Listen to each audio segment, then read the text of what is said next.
In what seemed like an instant, I retired from full-time work, my marriage unraveled, and my son went off to college. Yikes! I didn't know who I was anymore. It felt like everything had been taken away. Or worse, that I had bet my life on a good hand and lost. This much was clear. I was done living out our culture's stock formulas for fulfillment. Instead, I felt a determination within to discover my own version of what it meant to welcome in the final chapters with vitality and purpose. I could hear the universe speaking to me, feel the exhilaration that comes from embracing the implicit danger of the unknown. Yet I had only the slightest awareness of how to construct such a reality. So I went to the sea to find myself again. Somehow, down deep, I knew that only a full immersion into the energy of the ocean would bring me home to my authentic self. And I knew that arriving at my deathbed without having at least attempted my dream of long-distance sailing was unacceptable, even if I ended up not liking it. In my view, the only failure would be not having tried. Throughout my journey, I relied on the complex and hard-to-define essence of spirit.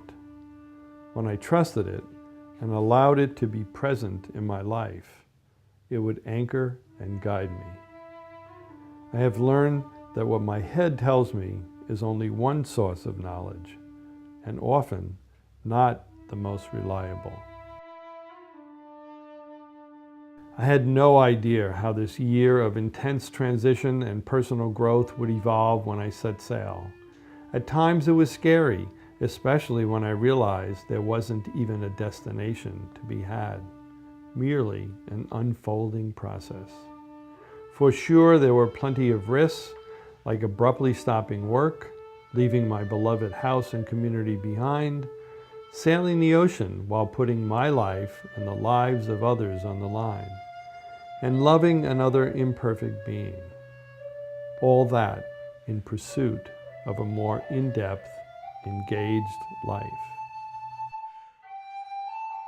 I sailed into the emptiness only to discover that life is not about resolution. We just keep adding capacity to engage more of the mystery. And that is the miracle.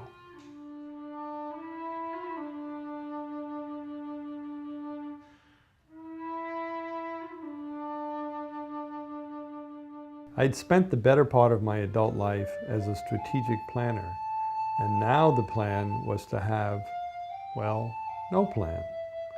I needed to transition as quickly as I could from a professional who lived in the future to a guy who blissed out with ever-frequent and ever-deeper forays into the present moment.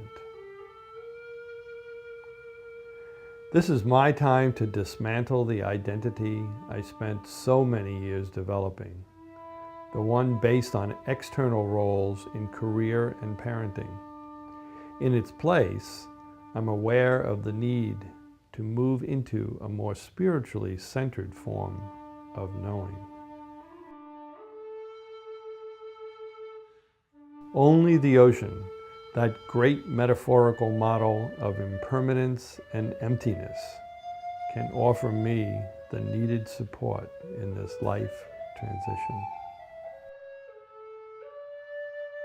My faith has grown over time from the need for certainty, however illusory, to a place of acceptance, knowing that this is just where I need to be, even if, perhaps especially if, I can't explain why. It is time to heal, time to love. It is time to risk all for the sake of connectivity, real connectivity. Can it be that the price of becoming free is simply letting go? I learned that my life's work is not to play the instrument, rather to become the instrument. Maybe even sailing's been just a metaphor all along. The real journey toward wholeness is, for each of us, an inside job.